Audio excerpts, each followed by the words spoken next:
नमस्कार। सब राम भक्तों को राम राम।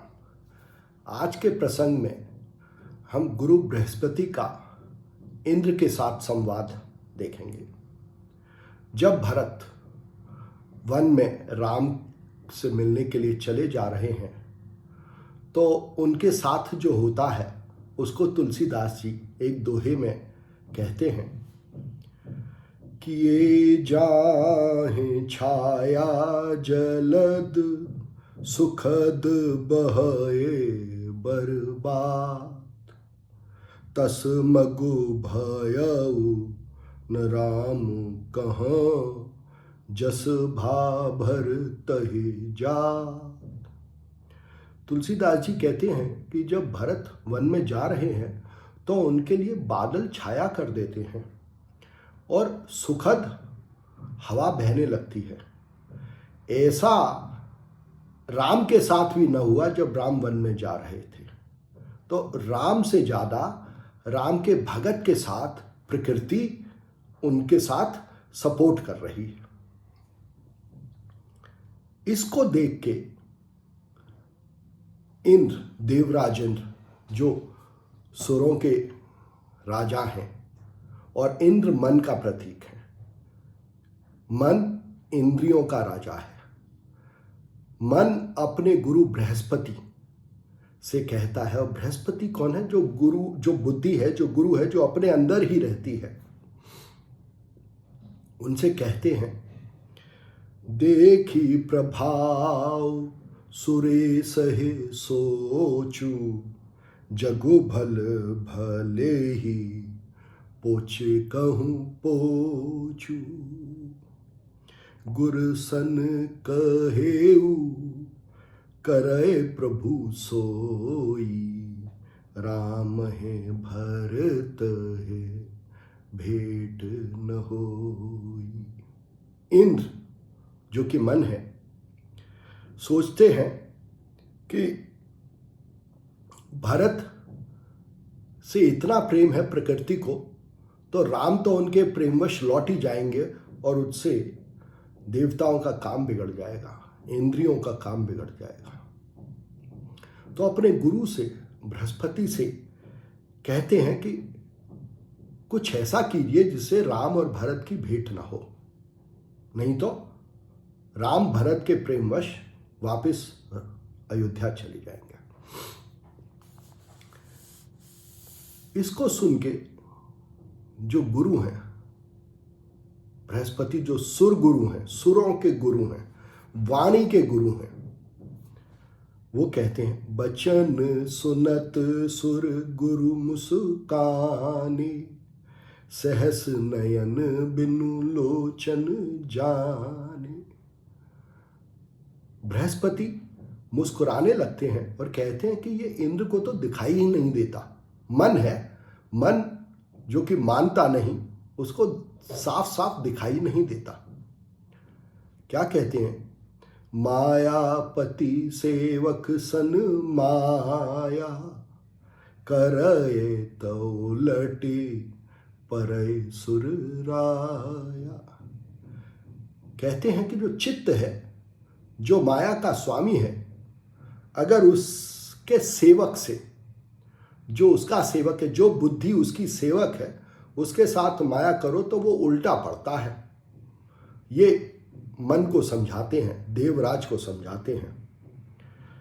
फिर कहते हैं, सुनु सुरेश रघुनाथ सुभाऊ निज अपराध रिसाए न काहू।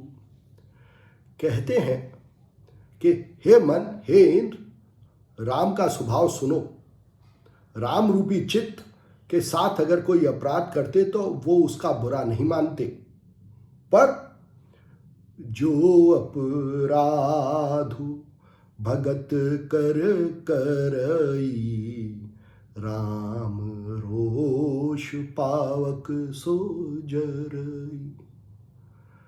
पर राम रूपी चित्त के भगत का, जो बुद्धि उनकी भक्त है, उसका अगर कोई अपराध करता है तो चित्त के, राम रूपी चित्त के रोष में, गुस्से में वो जल जाता है।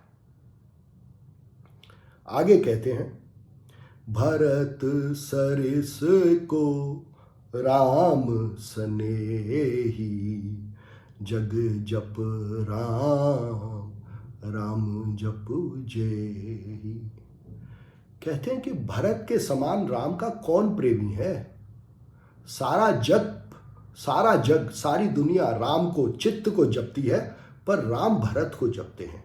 मतलब सारी दुनिया भगवान के रूप में चित्त को ध्यान करती है, पर चित्त का ध्यान अपनी सुंदर बुद्धि में लगा हुआ है। और ये सारा संवाद मनुष्य के अंदर हो रहा है, होता है, बस हमें देखने की आवश्यकता है। आगे कहते हैं बृहस्पति, और गुरु भी अंदर ही है, गुरु भी अंदर ही है, गुरु बाहर नहीं है। गुरु आगे कहते हैं, सुनु सुरेश उपदेशु हमारा, राम ही सेवको परम प्यारा। कहते हैं मन से कि उपदेश सुनो कि राम को अपने सेवक, जो भी उनका सेवक है, जो भी बुद्धि चित्त की सेवा में लगी हुई है, वो उनको परम प्रिय है। मानत सुख सेवक सेवकाई,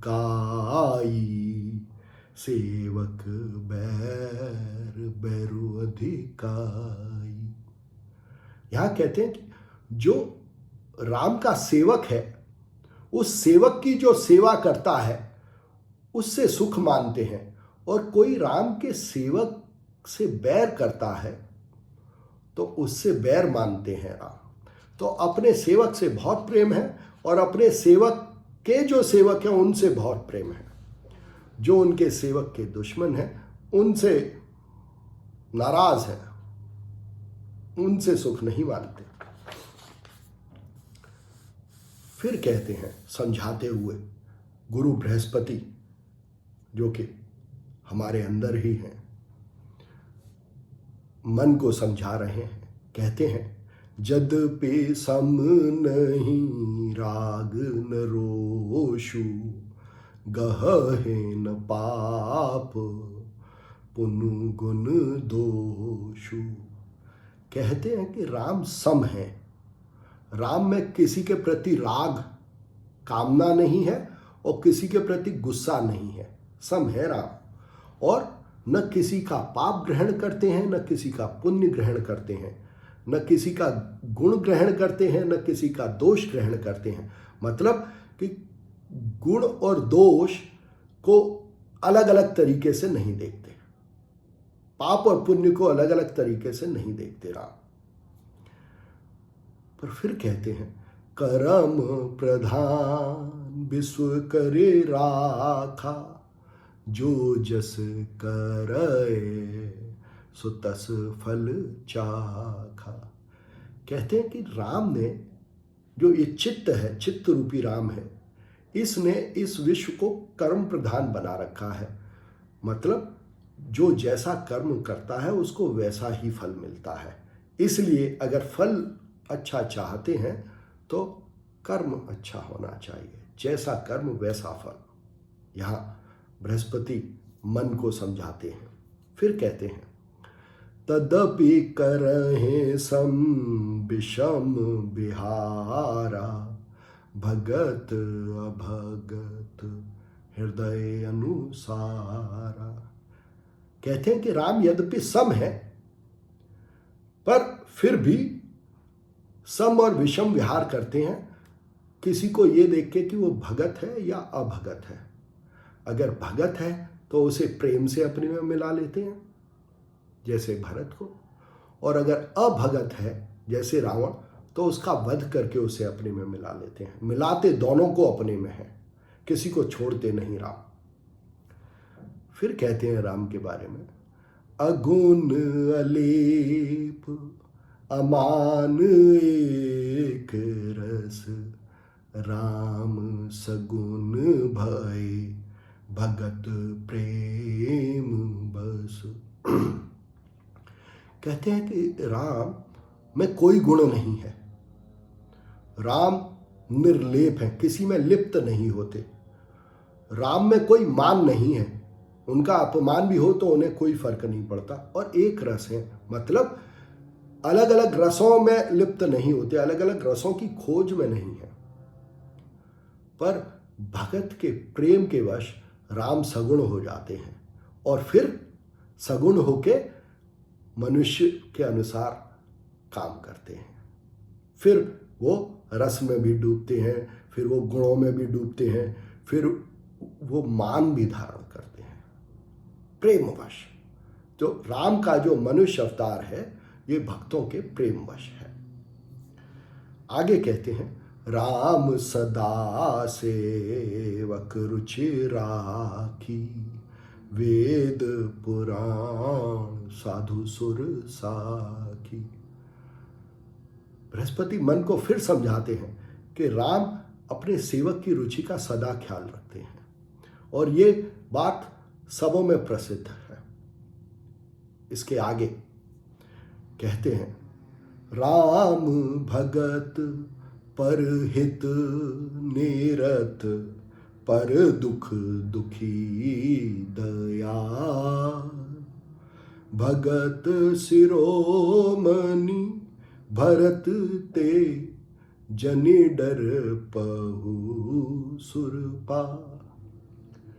कहते हैं कि जो राम के भगत हैं वो दूसरे लोगों के हित में हमेशा लगे रहते हैं और किसी दूसरे के दुख से दुखी हो जाते हैं। और क्योंकि भरत राम के भगत शिरोमणि हैं इसलिए उनसे डरने की कोई जरूरत नहीं, क्योंकि वो दूसरों के दुख से द्रवित हो जाते हैं, दूसरों के सुख से ही सुखी होते हैं। इसके बाद आखिरी दोहे में कहते हैं बृहस्पति गुरु मन से, सत्य संध प्रभु सुरहितकारी, भरत राम आयसु अनुसारी। कहते हैं कि राम जो सत्य हैं, सत्य प्रतिज्ञ हैं, वो अपने सुरों अपनी वाणी से सबका भला करते हैं। वाणी ही उनका माध्यम है इस जग में भलाई करने का। और भरत वो राम की आज्ञा अनुसार चलते हैं। और फिर कहते हैं, स्वार्थ बेबस बिकल तुम हो, भरत दो सुनहि राउर मोहु।